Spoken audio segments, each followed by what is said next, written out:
बिस्मिल्लाहिर्रहमानिर्रहीम। अच्छा जी, ये हमारा कंटिन्यूएशन है हमारे लास्ट लेक्चर का। तो लास्ट लेक्चर में हमने एग्ज़ाम्पल पे ख़त्म किया था, एग्ज़ाम्पल नंबर 7.4। तो उसी की ये कंटिन्यूएशन है, प्रैक्टिस प्रॉब्लम 7.4।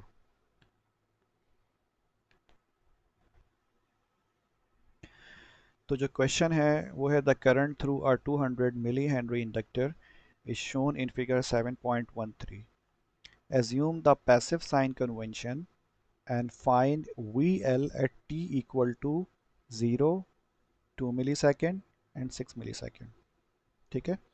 जो फिगर 7.13 आपको गिवन है, ये गिवन है हमें एक graph, and this graph is in between time in millisecond and current flowing through the inductor in milli ampere. ठीक है। तो एक इंडक्टर है, उसमें से करंट फ्लो हो रहा है जो कि आई एल है। ठीक है। और ये I L in terms of milli ampere है। सही। तो उसका ये हमें ग्राफ गिवन है विद रिस्पेक्ट टू टाइम, और टाइम भी किस में है, मिली सेकेंड में गिवन है हमें। तो दोनों की वैल्यूज जो हैं वो मिलीज में है। We are given the inductance values which is 200 milli henry. ठीक है। हमें एल की वैल्यू पता है, L is equals to 200 milli henry. हमें क्या मालूम करना है, हमें वी एल की वैल्यू मालूम करनी है at time T is equals to zero, यानी कि इंडक्टर के जो वोल्टेज होगा वी एल, उसकी value at time T is equals to zero, at time T is equals to 2 milli second. ठीक है। यहाँ पे वी एल निकालना है, और फिर आपको कहाँ निकालना है, 6 मिली सेकेंड पे, यानी कि इस पॉइंट पे आपको वी एल फाइंड करना है। यानी कि these are the points where you have to find the values of V L. अच्छा जी, तो जिस तरह से हमने अपना पिछला क्वेश्चन किया था, बिल्कुल वैसे ही हम इसको भी करेंगे। बस फ़र्क क्या है यहाँ पे, थोड़ी सी एक चीज़ का इजाफा कर लीजिए, और वो ये है जो कि आपके कैलकुलस के हवाले से, अगर आपने लाइन इंटर में पढ़ा हो, तो अगर एक स्ट्रेट लाइन होती है तो इस स्ट्रेट लाइन का स्लोप जो होता है, यानी कि रेट ऑफ चेंज, देखें ये D I upon D T, इसको हम क्या कहते हैं, स्लोप भी कहते हैं। ठीक है। तो एक लाइन का स्लोप हर पॉइंट पे इसकी वैल्यू क्या होती है, सेम होती है, चेंज नहीं होती अगर एक स्ट्रेट लाइन है। ठीक है। तो हमें जो यहाँ पे मालूम करना है वो बेसिकली क्या करना है, हमें वी एल निकालना है at T is equals to zero. तो V L is equals to, हमें पता है कि एल डी आई अपॉन डी टी होता है। इसमें हमें एल की वैल्यू पता है जो कि 200 मिली हेनरी है। हमें डी आई अपॉन डी टी निकालना है, लेकिन किस पॉइंट पे निकालना है, at time T is equals to zero पे जो वैल्यू होगी वो निकालना है। अगर हम वो पुट कर देते हैं, rate of change at time T is equals to zero, ठीक है, तो हमें वी एल मालूम हो जाएगा। सो इट्स वेरी इजी, कि देखें जो time t is equal to zero है, it's a part of this line which is extending from time t minus infinity to 1 second. ठीक है। जो ये लाइन है, इसी लाइन पे 0 मिली सेकेंड भी आ रहा है, 0 सेकेंड भी आ रहा है। ठीक है ना। और ये लाइन क्या है, वन से पहले पहले वाली लाइन है, अप टू माइनस इनफाइनाइट। तो अगर हम इस लाइन का स्लोप निकाल लेते हैं, means D I upon D T, rate of change निकाल लेते हैं, तो हमारे लिए बड़ी आसानी हो जाएगी। फिर हम डायरेक्टली वैल्यू पुट करेंगे। So it's very easy for us to calculate its d I upon D T, because we know कि स्लोप निकालने के लिए हमें कोई भी दो पॉइंट चाहिए होते हैं बस। तो हम दो पॉइंट अज्यूम कर लेते हैं, टाइम टी 1 सेकेंड और टाइम टी 0 सेकेंड। ठीक है। तो हमने क्या अज्यूम कर लिया, एक टाइम टी 1 सेकेंड और एक टाइम टी 0 सेकेंड, तो हम इसका स्लोप निकाल सकते हैं इस लाइन का। ठीक है जी। तो जो फार्मूला हमारे पास बनेगा वो क्या बनेगा, V L is equals to L, यानी कि 200 into 10⁻³ multiply by d I upon D t. तो इस 200 को हम 0.2 भी लिख सकते हैं, मल्टीप्लाई बाय डी आई का मतलब क्या हो जाएगा, I two minus I one divided by T two minus T one. और ये क्या हो जाएगा, 0.2 आई टू। अच्छा, अब ये जो टी टू है हमारे पास, इस केस में वो कितना है, 1 सेकेंड है, this is t two. And this is t1 यानी कि 0 सेकेंड। तो ये क्या हो जाएगा, टू माइनस, सॉरी ये हो जाएगा 1 - 0। ठीक है, टाइम 1 सेकेंड है और t2 जो है हमारे पास 1 सेकेंड है, दिस इज 1 सेकेंड, एंड जो t1 है वो 0 सेकेंड है। तो 1 पे हमारे पास जो वैल्यू है करंट की वो कितनी है, 2 मिली एम्पियर है। तो ये 2 मिली एम्पियर आ गया, 2 मिली माइनस 0 सेकेंड पे क्या वैल्यू है इसकी, 0 एम्पियर है, तो ये 0 आ गया। इसका मतलब ये क्या बन जाएगा, 0.2 multiply by 2 × 10⁻³ divided by 1 milli, 1 × 10⁻³ तो ये आपस में कैंसिल आउट हो जाएंगे। तो ये क्या बचेगा, 2 बच जाएगा, 2 × 0.2, तो ये 0.4 वोल्ट आ जाएगा हमारे पास VL। तो देखिए यहाँ पर ये सिंपली सॉल्व किया हुआ है, ये फॉर्मूला लिखा हुआ है, VL is equal to LdI/dt। ठीक है, तो हमने ये रेट ऑफ चेंज मालूम किया यहाँ पर सिंपल तरीके से, मैंने तो पूरा सॉल्व करके दिखाया है ना आपको with respect to time t2 - t1। तो ये डायरेक्टली यहाँ पे लिखा हुआ है वही चीज़। ठीक है, तो ये ऊपर वही 2 मिली आ गया, नीचे 1 मिली सेकेंड, मल्टीप्लाई करेंगे तो 0.4 आ जाएगा। सही है, और यहाँ पे लिखा हुआ है for t less than 1 milli second. तो t less than 1 milli second के लिए आपको पता है कि रेट ऑफ चेंज कांस्टेंट है। इसका मतलब अगर हम इसका ग्राफ प्लॉट करेंगे तो ये ग्राफ क्या होगा, T less than 1 milli second. इसका मतलब अगर ये 1 मिली सेकेंड है हमारे पास, ठीक है, तो हमारे पास जो आउटपुट वोल्टेज होगा दैट शुड बी 0.4। इसका मतलब ये 0.4 इसकी कांस्टेंट वैल्यू होगी यहाँ से लेके यहाँ तक, 0.4 वोल्ट। ठीक है, और ये टाइम। अगला पार्ट क्या है इसका, 2 मिली सेकेंड पे। तो 2 मिली सेकेंड यहाँ एग्जिस्ट कर रहा है, तो इसका मतलब जो लाइन इस स्लोप का 1 सेकेंड से लेकर के 3 सेकेंड तक होगा या 1 से लेकर के 2 सेकेंड तक, वो सेम रहेगा, हम आराम से मालूम कर सकते हैं। ठीक है, तो यहाँ जो सॉल्व किया है वो क्या किया हुआ है, 3 - 1 टाइम देखें, 3 - 1 यानी कि टाइम t2 ये हो गया, 1 ये हो गया, 3 - 1 t2 - t1। ठीक है, और फिर जो कॉरेस्पॉन्डिंग जो हमारे पास वैल्यूज़ हैं, टाइम 2 पे 4 वोल्ट है और 1 पे 2 वोल्ट है, तो ये 4 - 2 हो गया। ठीक है, तो ये हो गया हमारे पास DI और ये हो गया DT। तो सॉल्व किया आपने, सॉल्व करने के बाद हमें क्या मिल जाएगा, 0.2 वोल्ट। ठीक है, इसका मतलब क्या हुआ कि 1 मिली सेकेंड तक कितना था, ये 0.4 वोल्ट था। ठीक है, यानी कि 0.4 वोल्ट। जबकि जैसे ही ये क्या हुआ, 1 मिली सेकेंड से कहाँ तक, 4 मिली सेकेंड तक, 1 to 4 मिली सेकेंड तक, ये कितना हो गया, 2 मिली 2 वोल्ट, 0.2 वोल्ट पे आ गया, यानी कि ये 0.2 वोल्ट पे आ गया। ठीक है, यहाँ तक। अब इसके बाद क्या हुआ कि हमें मालूम करना है 6 मिली सेकेंड पे। तो 6 मिली सेकेंड इस वाली लाइन पे एग्जिस्ट करता है, तो यहाँ के लिए सिंपली क्या किया हुआ है, 0 - 4 डिवाइड बाय 6 - 3। तो ये 6 ये वाला पॉइंट हो गया t2 और 3 ये वाला पॉइंट हो गया, तो 6 - 3, वो चेंज इन वोल्ट करंट है वो कितना है, 4 - 0। ठीक है, सॉरी 0 0 हमारे पास यहाँ पे 0 है, तो 0 - 4, क्योंकि t2 से कॉरेस्पॉन्डिंग जो वैल्यू होगी यहाँ पर 0 वो एम्पियर है। ठीक है, और यहाँ पे कितना एम्पियर है, 4 एम्पियर है, तो 0 - 4 यानी कि t2 - t1। तो ये 0 - 4 आ गया divided by t2 - t1 mean 6 - 3। तो ये कितना बना, -0.2667। तो आफ्टर 4 सेकेंड ये कितना हो जाएगा, -0.2 तो इसके बाद ये इस तरह से कॉन्स्टेंटली आगे जाएगा। ठीक है, तो खैर ये इसका ग्राफ ऐसे ही रफली प्लॉट किया हुआ है इधर। आई होप कि आप लोगों को समझ में आ गया होगा ये। अच्छा जी, find the inductor voltage that results from applying the current waveform showing in figure 7.148 to the inductor of example 7.4।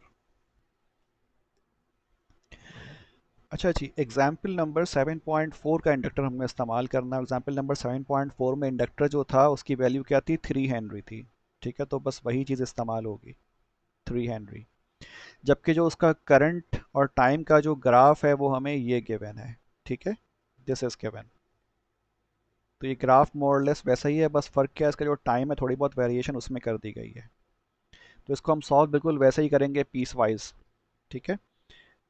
अच्छा जी।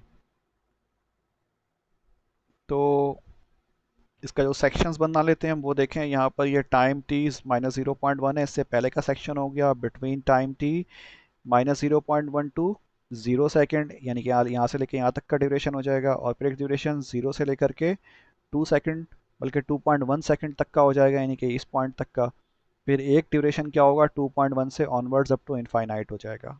तो ये इसके इतने सेक्शन बनेंगे। इनफैक्ट यहाँ पर ये एक बीच में एक और सेक्शन भी है, 2 से लेकर के 2.1 तक का ड्यूरेशन। ठीक है, इसके इतने पीसेस बनेंगे। तो for t less then -0.1 second, -0.1 second हमारे पास ये -0.1 सेकेंड है। इससे लेस देन का मतलब इस डायरेक्शन में हमारे पास करंट की वैल्यू क्या है, ज़ीरो है। तो करंट ज़ीरो है कॉन्स्टेंटली, इसका मतलब रेट ऑफ चेंज भी क्या होगा, ज़ीरो होगा। तो इसीलिए आप इसका ग्राफ देख रहे हैं, यहाँ पे ये ग्राफ है, इसका आउटपुट ग्राफ है, तो कि हमने प्लॉट करना है, यहाँ पे किया हुआ है जवाब में। ठीक है। तो इसमें आप देख रहे हैं यहाँ पर -0.1 सेकेंड से जो पहले की ड्यूरेशन है वहाँ पे हमारे पास वोल्टेज की वैल्यू क्या है, ज़ीरो है, because this D I upon D T is zero. ठीक है। Okay. In between -0.1 to 1 second, ठीक है, यहाँ से लेकर के -0.1 टू 0 सेकेंड, जो करंट है वो राइज हुआ फ्रॉम 0 टू 1 एम्पियर। ठीक है। तो अब ये रीजन है, तो इसमें देखें -0.1 सेकेंड से लेके 0 सेकेंड तक जो रेट ऑफ चेंज हुआ वो कितना हुआ, 10 एम्पियर पर सेकेंड हुआ। इट्स वेरी सिंपल, क्योंकि देखें यहाँ पे क्या हो जाएगा, D I upon D T. ठीक है, ये हमें मालूम करना है। तो डी आई कितना हो जाएगा, करंट चेंज हुआ 1 ampere minus zero, divided by क्या हो जाएगा, T2 - T1, यानी कि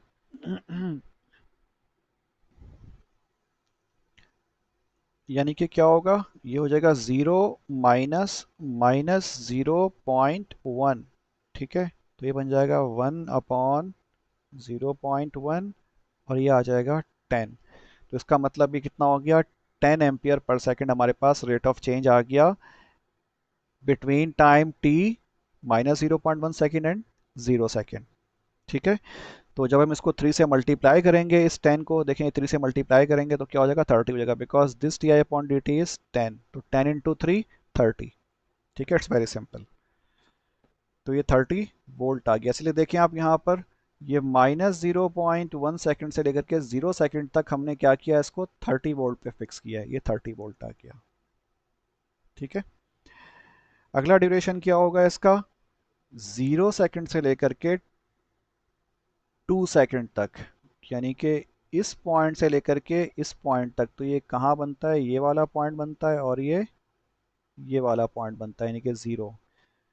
थोड़ा सा मुश्किल होता है इस पर राइटिंग करना, एनीवेज ये वाला पॉइंट है हमारे पास, और इसी तरह से ये वाला पॉइंट है। तो 0 से लेकर के 2 सेकेंड तक कांस्टेंट यहाँ पे करंट है, और करंट की वैल्यू क्या है, 1 एम्पियर। तो इसका मतलब D I upon D T क्या हो जाएगा, ज़ीरो हो जाएगा, बिकॉज 1 - 1 ज़ीरो। तो यहाँ पे हमारे पास वोल्टेज क्या हो जाएगा, ज़ीरो आएगा। तो देखें यहाँ पे 0 से लेकर के 2 मिली सेकेंड तक करंट वोल्टेज क्या है, ज़ीरो है। ओके। देन जो नेक्स्ट हमारे पास ड्यूरेशन है वो कितना है, 2 एम 2 सेकेंड से लेकर के 2.1 सेकेंड तक। ठीक है। इस ड्यूरेशन में क्या हुआ, करंट रिड्यूस हुआ फ्रॉम 1 एम्पियर टू 0। इसका मतलब रेट ऑफ चेंज यहाँ पे क्या होगा, नेगेटिव हो जाएगा। ठीक है। तो यहाँ पे क्या होगा, D I upon D T is equal to 0 minus 1 ampere divided by time, क्या होगा, टाइम होगा हमारे पास 2.1 माइनस 2, यानी कि ये 1, हाँ जी, -1 divided by 0.1 is equal to -10 ampere. ठीक है। तो ये -10 एम्पियर हमारे पास जवाब आया। तो ये -10 मल्टीप्लाई बाय दिस 3, तो ये -30 वोल्ट आ जाएगा जवाब। तो इसीलिए हमने यहाँ पर क्या किया, जो ग्राफ था ये वाला, ये -30 वोल्ट तक का ड्रॉ किया। ठीक है, in between 2 second and 2.1 second. Then after 2.1 second current is constantly zero, इसका मतलब हमारा आउटपुट क्या रहेगा, ज़ीरो रहेगा, यानी कि वोल्टेज ज़ीरो ही रहेगा। तो वो हमने यहाँ पे कैलकुलेट करके दिखाया हुआ है, this v is equals to zero for the rest of the time up to the t equals to infinite. Okay, now practice problem 7.5. The current waveform of figure 7.14 A has equal rise and fall times of duration 0.1 second यानी कि 100 millisecond. Calculate the maximum positive and negative voltages across the same inductor if the rise and fall time respectively are changed to 1 millisecond, ठीक है, 1 millisecond, B 12 microsecond, 64 microsecond, C 1 second and 1 nanosecond। तो इसका solution यहाँ मौजूद है, ठीक है, and it's very simple. इसको खुद पढ़ के खुद समझ के कोशिश कीजिएगा करने की, ठीक है। और लोग के यहाँ पे सॉल्यूशन मौजूद है, आपको काफ़ी हेल्प मिल जाएगी, ठीक है। फिर भी समझ में ना आए तो आप मुझसे पूछ सकते हो। Okay, this is a special case, and this special case we have already discussed in our previous discussion। तो जो लास्ट लेक्चर था वहाँ पे हमने डिस्कस किया था कि अगर एब्रप्ट चेंज आएगा करंट में तो उसके लिए हमें इनफाइनाइट एनर्जी रिक्वायर होगी, यानी कि इनफाइनाइट वोल्टेज डेवलप हो जाएगा, होना होगा किसके अक्रॉस, इंडक्टर के अक्रॉस। ओके, तो ये उसी से रेलिवेंट है। अब इसमें हमारे पास दो ग्राफ मौजूद हैं। जो लेफ़्ट वाला ग्राफ अगर आप देखें, ठीक है, ये वाला ग्राफ, इसमें हमारे पास एक जो ग्राफ है ये एक स्क्वायर वेव कहलाती है या फिर स्टेप रिस्पॉन्स भी कहलाता है। इसमें अगर आप गौर करें तो एट वेरी ज़ीरो इंस्टेंट, यानी कि फ्रॉम ज़ीरो सेकंड में ही जो करंट है वो 0 एम्पियर से शूट हुआ और कहाँ पहुँच गया, 1 एम्पियर पे पहुँच गया। उसमें कोई टाइम की वेरिएशन नहीं है, यानी कि without consuming any time the current changes from 0 ampere to 1 ampere. इसी तरह जब टाइम 2 सेकेंड है, आप इस पॉइंट पे देखें तो करंट जो है वो 1 एम्पियर से रिड्यूस होकर कहाँ आ गया, 0 एम्पियर पे आ गया विदाउट कंज्यूमिंग एनी टाइम। तो इसका मतलब यहाँ पर जो हमें एनर्जी रिक्वायर होगी वो इनफाइनाइट एनर्जी रिक्वायर होगी, ठीक है, यानी कि D I upon D T, ठीक है। इस केस में जो टाइम हमारे पास कंज्यूम हुआ means D T change of time वो क्या है, ज़ीरो है, और करंट कितना चेंज हुआ, 1 एम्पियर दोनों केसेस में, ठीक है। Time T is equals to zero और time T is equals to 2 second, इन दोनों इंस्टेंट पे हमारे पास यही हुआ। तो इसका मतलब जो हमारे पास वी आएगा, ठीक है, वी आएगा वो क्या आ जाएगा, इनफाइनाइट आ जाएगा। तो इनफाइनाइट का मतलब क्या है, ज़ाहिर है इसको हम ड्रॉ कैसे करेंगे, तो इसको हम ड्रॉ यूजुअली एक स्पाइक से करते हैं, ठीक है। दिस इज द स्पाइक, यानी कि जब time T is equal to zero है तो यहाँ पर एक स्पाइस दिखाया हुआ और इस पे देखें एरो लगा हुआ है। एरो का मतलब क्या, इट इज कंटिन्यूसली इंक्रीजिंग। इसी तरह जब टाइम 2 सेकेंड है तो यहाँ पर देख रहे हैं आप, यहाँ पे अगेन क्या है, एक स्पाइक मौजूद है, दिस इज कॉल्ड स्पाइक, एक सर्च आता है। And this spike, at the end of this spike you can see the sign of arrow, which means it is continuously increasing in the negative direction, so it will reach up to the infinite level, ठीक है।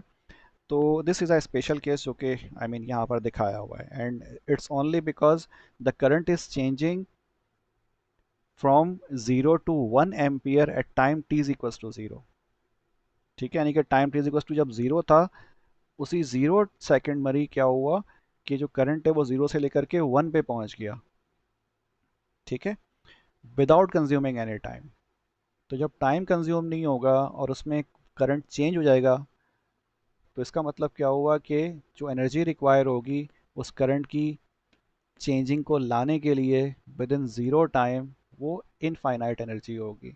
और infinite energy का मतलब क्या होगा, फिर हमें voltage infinite करना होगा, यानी कि इनफाइनाइट वोल्टेज उसके अक्रॉस अपियर होगा, इंडक्टर के अक्रॉस अपियर, तभी ये चीज़ पॉसिबल है, जो कि डेफिनेटली प्रैक्टिकल नहीं है। ओके अच्छा, ये this is integral voltage current relationship. तो इंडक्टेंस को हम डिफाइन करते हैं, ये सिंपल डेरिवेशन है एक छोटी सी जिसमें हम रिलेशन मालूम करेंगे। हमें वोल्टेज और इंडक्टर का पता है, ठीक है, v is equals to L D I upon D T, हमें रिलेशन मालूम है कि वोल्टेज इंडक्टर का डायरेक्टली प्रोपोर्शनल है rate of change of current के, ठीक है, ये हमें मालूम है रिलेशन। तो इसी को लेकर हम आगे चलते हैं और हम करंट की एक्सप्रेशन फाइंड करते हैं। तो v is equals to L D I upon D T होता है, इसको हम रीराइट करते हैं, ठीक है, फॉर डी आई, यानी कि हम इससे आई की वैल्यू फाइंड करेंगे, आई की एक्सप्रेशन फाइंड करेंगे, ठीक है। तो उस एक्सप्रेशन के लिए हमने इसको D I is equal to 1/L v dt लिखा। ओके, फिर हमने क्या किया, हमें डिफरेंशियल यहाँ से ख़त्म करना है, तो हमने इसको बोथ साइड इंटीग्रेट किया विद रिस्पेक्ट टू टाइम। ठीक है, तो इसकी lower limit time T not में इनिशियल टाइम आ गया और ये फाइनल टाइम आई थी। और चूंकि यहाँ पर क्या कहते हैं आई टी हमने यूज़ किया, इसी वजह से यहाँ पर हमने इसको आई कॉम्प्लीमेंट यूज़ कर लिया है। ठीक है, और ये T complement, right. Okay, next हमने इसको इंटीग्रेट किया, इंटीग्रेट करने के बाद हमें क्या मिला, I T minus I T naught आ गया। ठीक है, और ये 1/L, और यहाँ पे इंटीग्रल का साइन मौजूद है, सही है। और ये आगे जो वी टी डैश है इसको हमने वी से रिप्लेस कर दिया और टी डैश को डी टी डैश यहाँ पे रहने दिया। ओके, तो यहाँ हमने सिर्फ सिंपल टी डैश को हमने रिमूव कर दिया, बिकॉज हमें मालूम है कि ये वी टी या फंक्शन ऑफ टाइम ही है ऑलरेडी, ये हमें पता, ज़रूरत नहीं है इसको लिखने की। तो इस तरह से हमारे पास क्या हो गया, दो एक्सप्रेशंस आ गई, एक ये वाली एक्सप्रेशन और एक ये वाली एक्सप्रेशन। ठीक है, ये हमारे पास डेफिनेट इंटीग्रल है और फिर ये इनडेफिनेट टाइमों के लिए है। ठीक है ना, तो ये जो आई T minus I T not है, इसमें से आई टी नॉट उठा के हम कहाँ ले जाएंगे, राइट साइड पे ले जाएंगे, तो ये क्या हो जाएगा, माइनस आई टी नॉट, ताकि यहाँ पे प्लस आई टी नॉट हो जाएगा। तो इसका मतलब क्या हुआ, ये जो आप एक्सप्रेशन देख रहे हैं, इसमें I T is equal to 1/L integral T naught और टी और फिर वी डी डैश और फिर ये प्लस आई टी नॉट आ गया। ठीक है, so this is the expression which we needed, यानी कि relation for the current and voltage. तो अगर हमें वोल्टेज पता और हमें करंट मालूम करना हो इंडक्टर का, तो फिर हम ये वाली एक्सप्रेशन इस्तेमाल करेंगे। ठीक है, for a definite time duration. लेकिन अगर इनडेफिनेट है तो फिर उसके लिए फिर हम ये वाला इंटीग्रल यूज़ करेंगे। Okay, so these are the two expressions. यहाँ पे जो आई टी नॉट है इसको यहाँ पर इन टर्म्स ऑफ के लिखा हुआ है। ओके, एग्जाम्पल नंबर 7.6 है, the voltage across a 2 henry inductor is known to be 6 cos 5t v, determine the resulting inductor current if I t is equals to minus pi by 2 is equals to 1 ampere. अच्छा जी, तो यहाँ पर कह रहे हैं the voltage across a 2 henry inductor. ठीक है, एक हमें इंडक्टर पता है, उसकी वैल्यू क्या है, इंडक्टेंस की 2 हेनरी है, यानी कि L is equals to 2 henry is known. और जो वोल्टेज गिवन है वो कितना गिवन है, 6 cos 5 TV। So here we know L is equals to 2 henry, V L is equals to 6 cos 5t। Okay, 5t volt. Determine the resulting inductor current, आपको I L calculate करना है। I L is equals to question mark, if I T is equals to minus pi by two is equals to 1 ampere. अगर हमें I at time T naught, this is T naught, ठीक है, ये T not की value given है, आई T not कितना, 1 ampere, हमें ये मालूम है। ठीक है, तो फार्मूला हमें याद है, हमने ड्राइव किया था, ये पीछे हमने वाला फार्मूला ड्राइव किया था। ठीक है, इसी फार्मूले में हम वैल्यूज़ को पुट करते हैं। तो I T is equals to 1/2, L की जगह पे क्या आ जाएगा, ये 2 हेनरी आप पुट कर देंगे। ठीक है, दिस इज एल, यहाँ पे आपने 2 हेनरी पुट कर दिया। ओके, बाकी टी और टी नॉट हमारे पास टाइम आ गया, मीन्स इसकी लिमिट्स आ गई। देन फिर 6 cos 5 टी डैश, ठीक है, दिस 6 cos 5 टी डैश, देखें टी डैश हमने सिर्फ इसलिए लगाया यहाँ पे ताकि ये इस टी से अलग हो सके, अदरवाइज देखें ये भी टी आता, यहाँ पर भी टी आता, तो फिर आप टी क्या पुट करते। मेरा मतलब है कि अगर यहाँ पर हम 5t लिखते और यहाँ पे लिमिट में भी t होता, ठीक है, तो दोनों सेम होते हैं, तो हम t को रिप्लेस करते हैं ना किसी वैल्यू से, तो अगर हम t को t से ही रिप्लेस करें तो फ़ायदा क्या। इसीलिए यहाँ पर क्या किया, 5t डैश लिखा है, यानी कि हमने यहाँ पे इजाफा कर दिया डैश का एक, just to differentiate between t and t dash, ताकि जब हम उसमें t पुट करें तो t आ जाए t डैश की जगह पे। ओके, तो ये इसीलिए 6 cos 5 टी डैश और फिर डी टी डैश, क्योंकि यहाँ पे टी डैश लगा है इसलिए यहाँ पर डी के आगे भी फिर हमने टी डैश लगाया, प्लस आई टी नॉट। ठीक है, आप चाहें तो इसको आप आई टी डैश नॉट भी कर सकते हो, मर्जी है, लेकिन चूंकि यहाँ पर टी नॉट है इसीलिए वहाँ पर टी नॉट आप लगा लें, कोई मसला नहीं है। ओके, अब क्या किया हमने, इसको हमने इंटीग्रेट किया, जब इंटीग्रेट करेंगे तो आपके पास ये 6/5 साइन 5t आ जाएगा। ठीक है, और फिर यानी कि 6/5 साइन 5t, फिर माइनस 6/5 साइन 5t नॉट। ठीक है, ये हमारे पास अपर लिमिट है टी, और ये क्या है, लोअर लिमिट है। इंटीग्रेशन आपको आनी चाहिए। तो ये मैं नहीं बताऊंगा कि ये कैसे हुआ है, because it is very simple. Cos का इंटीग्रल क्या होता है, साइन होता है। ठीक है। बाकी हमने इस 5 को बैलेंस करने के लिए इसको 5 से डिवाइड किया, 1/5 को, और फिर यहाँ पे इसको सॉल्व किया है। ठीक है, 5/5 और फिर इसको सॉल्व किया। एनीवेज, ये आपको आना चाहिए। तो ये हमारे पास एक्सप्रेशन आ गई, ठीक है, जिसमें हमारे पास 6/5 5t। अच्छा, और ये 1/2 जो है ये मल्टीप्लाई हो रहा है, इन दोनों से हो जाएगा मल्टीप्लाई। ओके, 1/2 यहाँ पे भी आएगा, यहाँ पे भी आएगा। और ये माइनस जो है ये लिमिट को जब हमने अप्लाई किया तो उसकी वजह से आएगा। लिमिट हमारे पास टी और टी नॉट है, तो ये टी माइनस टी नॉट होता है। तो खैर, ये हमारे पास इंटीग्रेट करने के बाद वैल्यू आ गई। ठीक है, और ये प्लस आई टी नॉट दिया हुआ है। ठीक है। अब इस इंटीग्रेट को, जो इंटीग्रल है, इसको हम क्या करेंगे, जो वैल्यू आई एक्सप्रेशन, इसको हम थोड़ा सा सिंप्लीफाई करेंगे। सही।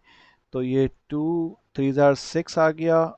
ठीक है, और ये 3/5 कितना, 0.6 होता है, साइन 5t लिख लिया आपने, माइनस, फिर अगेन 2 और ये 3 और ये 0.6 आ गया माइनस, और फिर साइन 5 टी नॉट आ गया, और फिर आई टी नॉट आ गया आगे। ओके। अब देखें, ये थ्योरी लिखी हुई है, इसका मतलब सिर्फ इतना सा है कि जो हमारे पास वेरिएशन है विद रिस्पेक्ट टू टाइम, वो 0.6 साइन 5t में आएगी। ठीक है, यहाँ पे आप टाइम की डिफरेंट वैल्यूज़ पुट करोगे, तो उससे आपकी जो आई टी है वो क्या होगा, वो वेरी करेगा। ठीक है। लेकिन जो टी नॉट है, इसकी वैल्यू हमें पता है, और वो क्या है, -π/2 है। तो इसीलिए हमने क्या किया, हमने यहाँ पर जहाँ जहाँ टी नॉट था, वहाँ वहाँ हमने क्या किया, -π/2 पुट कर दिया। जब -π/2 पुट करेंगे आप यहाँ पर, तो ये क्या बन जाएगा, -2.5 पाई रह जाएगा। ठीक है। क्योंकि क्योंकि देखें, यहाँ पे क्या है, हमारे पास 5t0 है ना। तो 5t0 का मतलब 5 × t0 की जगह पे क्या आ जाएगा, π/2। तो ये 2 और ये 2.5, अच्छा, ये -π/2 है। ठीक है। तो इसीलिए क्या आ गया, -2.5 पाई आ गया। सही। और ये जो i t0 है, i t0 का मतलब क्या हो जाएगा, ये हो जाएगा i -π/2। और ये किसके बराबर है, ये बराबर है 1 एम्पियर के। ये हमें गिवन है इधर। ठीक है, दिस इज गिवन। तो इसीलिए हमने इसको रिप्लेस किससे कर दिया, बाय 1। ठीक है, सिंपल। तो इन दोनों को हम आपस में सॉल्व कर लेंगे, यानी कि एडअप कर लेंगे। तो एडअप करेंगे तो क्या आएगा, हमारे पास 1.6 आ जाएगा। सही। तो ये जवाब क्या आ गया, I T is equal to 0.6 sine 5t plus 1.6 आ गया हमारे पास इसका answer. Okay, this is practice problem 7.6। Solution यहाँ मौजूद है। आपको 100 मिली हेनरी का इंडक्टर गिवन है। आपको वोल्टेज का फंक्शन गिवन है, V L is equal to 2 e⁻⁻³ volt. ठीक है। Determine the resulting inductor current if I L -0.5 is equal to 1 ampere. आपको टी नॉट ये गिवन है, T naught is equal to -0.5। ठीक है। तो ये इसको सॉल्व करके देख लीजिएगा, ये किया हुआ है यहाँ पे, इट्स वेरी इजी। बस इंटीग्रेशन आपको आनी चाहिए, और वो आप कर भी रहे होगे, आपने पहले इंटर में किया हुआ भी होगा।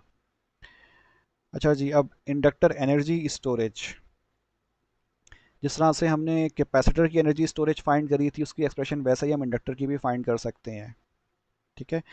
हमें पता है कि जो पावर होता है वो किसके बराबर होता है, वोल्ट इनटू करंट के बराबर होता है। तो इंडक्टर के केस में हमारे पास जो वोल्टेज होता है वो किसके बराबर होता है, L/di/dt। ठीक है। और इसमें साथ में ये आई मौजूद है। तो इसको हम जब अरेंज करेंगे तो ये क्या बन जाएगा हमारे पास, ये हो जाएगा IL/di/dt। इसको हम यूँ भी लिख सकते हैं। ठीक है। क्योंकि ये हमारे पास क्या है, ये V के बराबर है। ठीक है, V is equals to L/di/dt, और फिर ये I मौजूद है। ओके। अच्छा जी, the energy WL accepted by the inductor is stored in the magnetic field around the coil. ठीक है, जो भी हम एनर्जी प्रोवाइड करेंगे इंडक्टर को, वो उसमें स्टोर हो जाएगी, उसके अराउंड मैग्नेटिक फील्ड की फॉर्म में। ठीक है, कॉइल की मैग्नेटिक फील्ड की फॉर्म में उसके अराउंड स्टोर हो जाएगी। The change in this energy is expressed by the integral of the power over the desired time interval. जैसे हमने इंटीग्रेट किया था पावर को कैपेसिटर की over a certain duration of time, ठीक है, तो वैसा ही हम यहाँ पर भी करेंगे। हम एनर्जी कैलकुलेट करने के लिए हमें पावर पता है, हमें एनर्जी कैलकुलेट करना है, और एनर्जी यहाँ पर क्या होगा, डब्ल्यू एल होगा, वहाँ पे डब्ल्यू पी था I think, sorry W C था। तो ये हमने क्या किया, इसको इंटीग्रेट किया over a duration, means T naught से टी तक, ठीक है, पी टी डैश को। तो यहाँ हमने इसको इंटीग्रेट करके दिखाया, और जब इंटीग्रेट कर लेंगे तो हमारे पास ये वाली एक्सप्रेशन आ जाएगी, ठीक है, 1/2 L IT² माइनस IT0²। अब ये मैं इंटीग्रेट करना नहीं बताऊंगा, ये आपको खुद आनी चाहिए। ठीक है जी, और जब हमने लेफ्ट साइड पे इसको जब इंटीग्रेट किया तो इसको हमने in the form of W लिख दिया है डायरेक्टली। ठीक है, तो W लिखा हमने, ये कैसे आया, ये हमने कैपेसिटर में कर लिया है, इसीलिए मैं इसको रिपीट नहीं कर रहा, ये WLT और WLT0 कैसे आया। सही। अच्छा जी, तो the stored energy WLT0 in joules and the current T0 is IT0। ठीक है, यहाँ पर क्या है, जो स्टोर्ड एनर्जी है वो क्या है, WLT0, और जो कॉरेस्पॉन्डिंग करंट है हमारे पास वो क्या है, IT0 है। ठीक है, ये पहले से मौजूद एनर्जी है। ठीक है, स्टार्टिंग टाइम पे जो मौजूद होगी ये वो वाली एनर्जी है।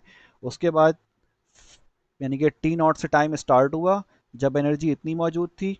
ठीक है, और फिर कब तक, टाइम टी तक कितनी एनर्जी स्टोर हो जाएगी, WLT माइनस WLT0 हो जाएगा। ठीक है, या टोटल एनर्जी क्या होगा, फिर इन दोनों का समेशन हो जाएगा, आप ये कह सकते हैं। अच्छा जी, अब अगर हम सेलेक्ट करते हैं कि हमारे पास जो इनिशियल एनर्जी मीन्स WLT0 जो था, अगर ये ज़ीरो था तो इसका मतलब IT0 भी क्या होगा, ज़ीरो होगा। ठीक है, अगर हम फर्स्ट कर लेते हैं कि हमारा इंडक्टर एट टाइम T0 यानी कि स्टार्टिंग टाइम पे उसमें कोई एनर्जी स्टोर नहीं है, उसमें से कोई करंट फ्लो नहीं हो रहा है। ठीक है, तो IT0 भी ज़ीरो हो जाएगा और एनर्जी स्टोर भी क्या हो जाएगा, वो ज़ीरो हो जाएगा। तो उस केस में दोनों टर्म ज़ीरो होगा, तो हमारे पास क्या बचा, WLT is equal to half L I square आ जाएगा। ठीक है, सिर्फ ये रह जाएगा और ये रह जाएगा। तो ये हमारे पास क्या एक्सप्रेशन है किसकी, energy stored in the inductor, but considering the fact that initial energy was zero. ठीक है, अगर इनिशियल एनर्जी होगी तो वो फिर आपको इसमें एडअप करनी होगी।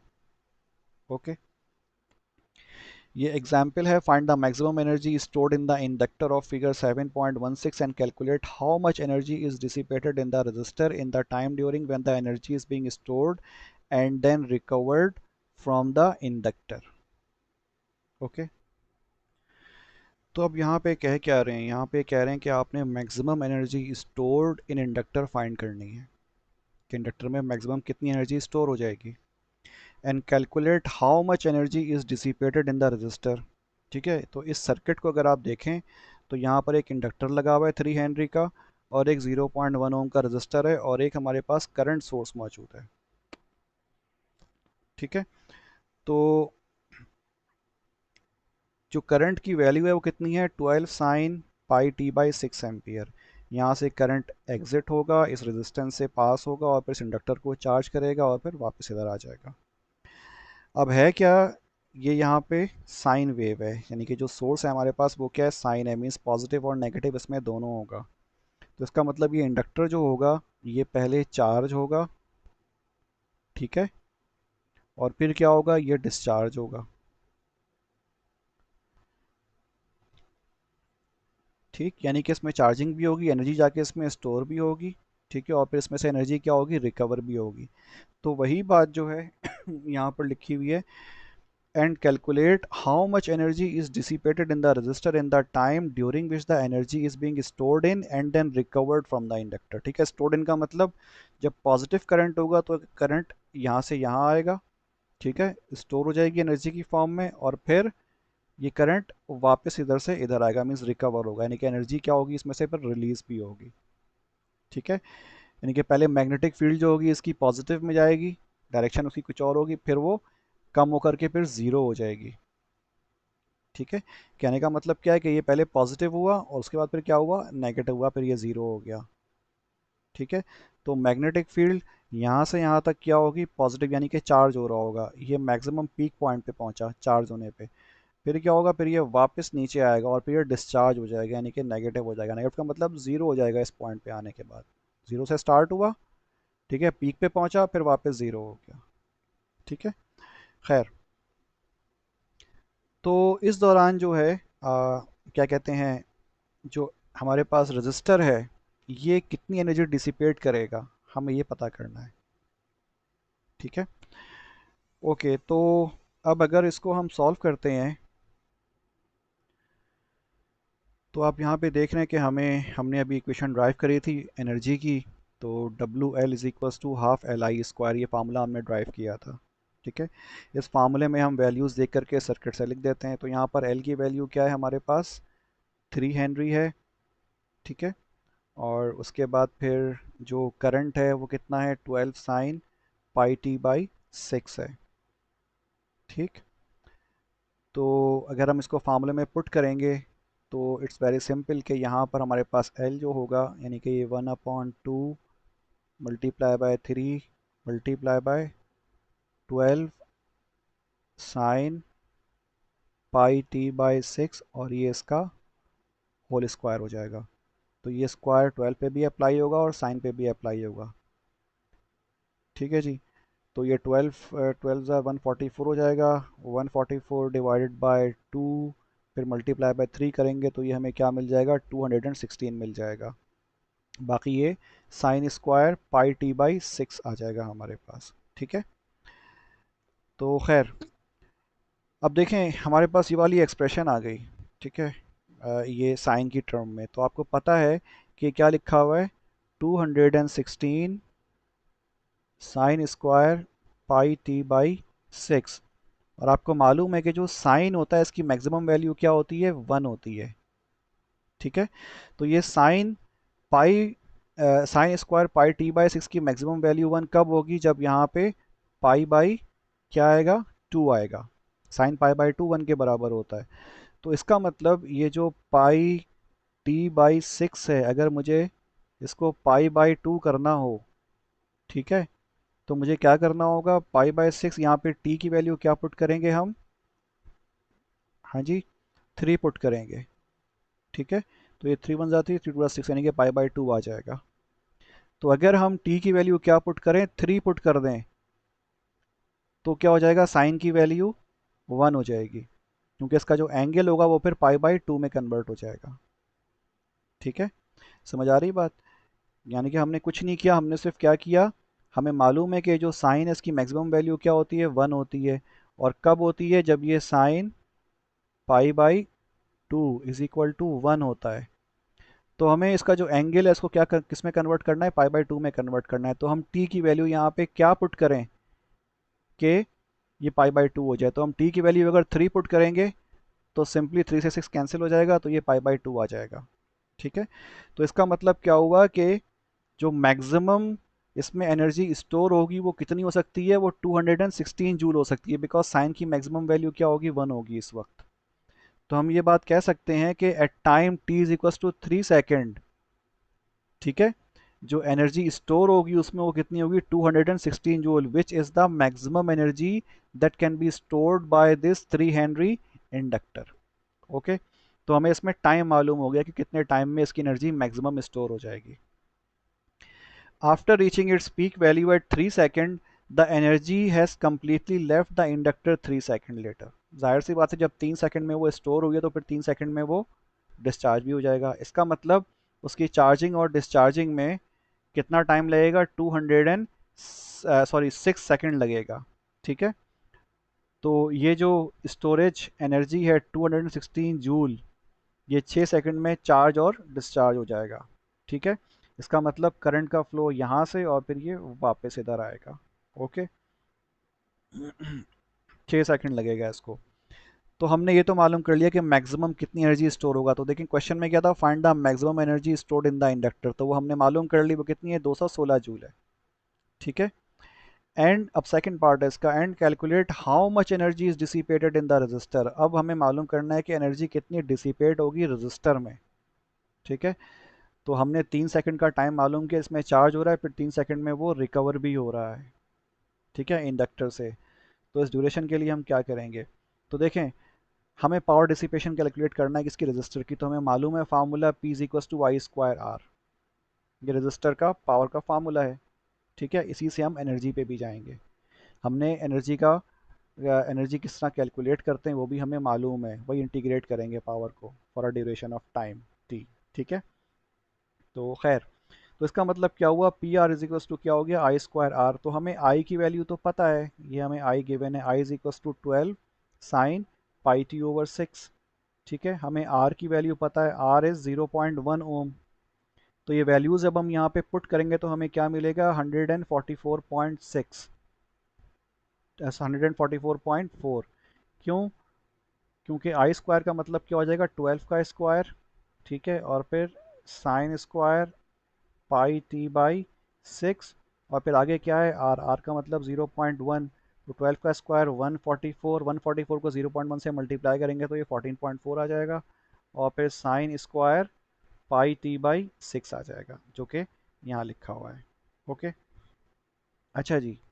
ये हमने पावर इसका कैलकुलेट किया जो कि इस एक्सप्रेशन की फॉर्म में आया। अब अगर इस पावर को हम इंटीग्रेट कर देंगे for the whole duration of time, mean 0 से लेकर के 6 सेकंड तक, तो हमें क्या मिल जाएगा, एनर्जी डिसिपेटेड बाय रेजिस्टेंस मिल जाएगा, यानी कि डब्ल्यू आर मिल जाएगा। ओके, तो इसीलिए हमने क्या किया, इसको इंटीग्रेट किया with respect to time, for time T 0 to 6 second. ठीक है, और आगे हमने क्या किया, यहाँ पे पी आर लिखा और D T, because we are integrating the power for a duration of 0 to 6 second, because 0 से लेकर के 6 सेकेंड में इंडक्टर चार्ज भी होगा और डिस्चार्ज भी होगा। ठीक है, रिकवर भी होगी पावर। तो यहाँ पी आर की वैल्यू हमने फाइंड करी हुई थी, ये इसमें पुट कर दिया आपने। ठीक है, जब ये पुट करेंगे तो हमें ये मिल जाएगी एक्सप्रेशन। ओके, जो पीछे वाली एक्सप्रेशन यहाँ पर रिपीट हुई हुई है। ओके, नेक्स्ट क्या करेंगे, हम इसको इंटीग्रेट करेंगे। जब हम इसको इंटीग्रेट करेंगे तो हमारे पास ये वाली एक्सप्रेशन आ जाएगी।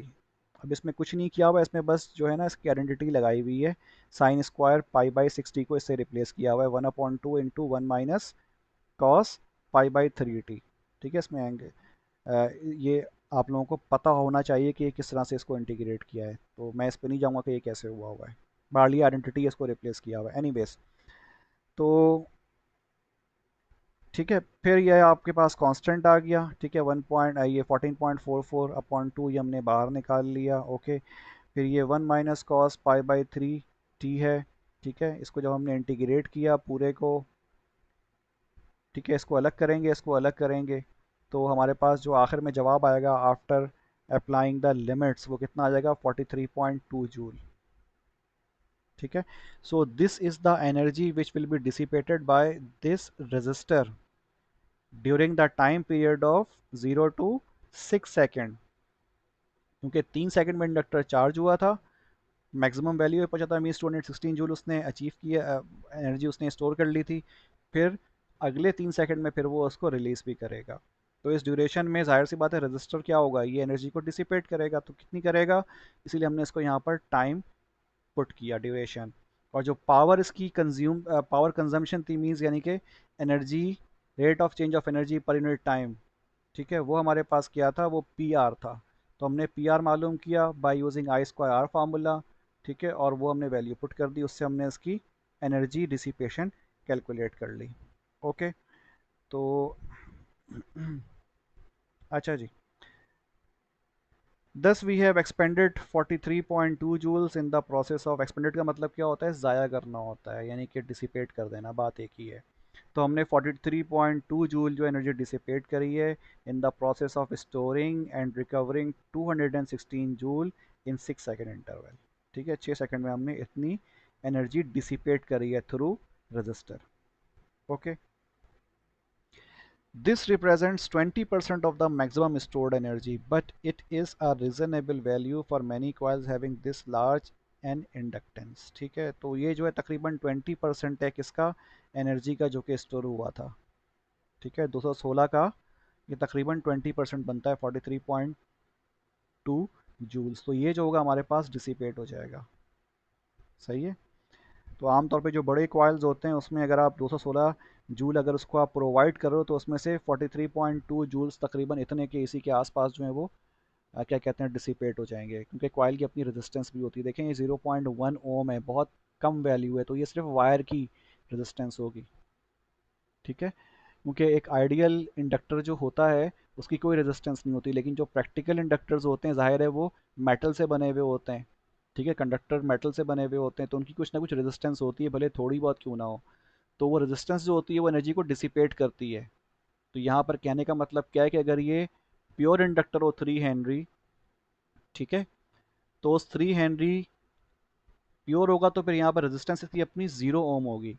लेकिन चूंकि प्योर नहीं होता है, इसीलिए हम इसकी जो रेजिस्टेंस होती है उसको हम सीरीज में साथ दिखा लेते हैं 0.1 ओम। तो अगर 216 जूल उसको हम प्रोवाइड करेंगे जो कि उसमें स्टोर होगी और फिर रिकवर होगी, तो उस दौरान क्या होगा, 43.2 जूल जो है वो डिसिपेट हो जाएगा, यानी कि ज़ाया हो जाएंगे हमारे पास। ये बात जहन में रखिएगा कि जो इंडक्टर्स होते हैं अगर वो आइडियल हो तो वो एनर्जी को कंज्यूम नहीं करते हैं, वो जितनी एनर्जी लेते हैं उतनी ही वो वापस भी कर देते हैं। ठीक है, अपने पास एनर्जी को स्टोर करते हैं in the form of magnetic field और फिर वो वापस आपको प्रोवाइड भी कर देते हैं उतना ही करंट, वो डिसिपेट नहीं करते। लेकिन डिसिपेशन कहाँ होती है, उनके अंदर जो मटेरियल मौजूद होता है रेजिस्टेंस की फॉर्म में, यानी कि जो मेटल होता है वो रेजिस्टेंस प्रोवाइड कर रहा होता है थोड़ी बहुत, जो कि बहुत कम होती है, क्योंकि कॉपर की अगर आपने इंडक्टर बनाया है तो उसकी रेजिस्टेंस 0.001 होगा, 1 ओम। तो ये बहुत कम एनर्जी डिसिपेट करेगा, लेकिन बहरहाल करेगा। तो ये वही चीज़ बताई हुई है इसमें।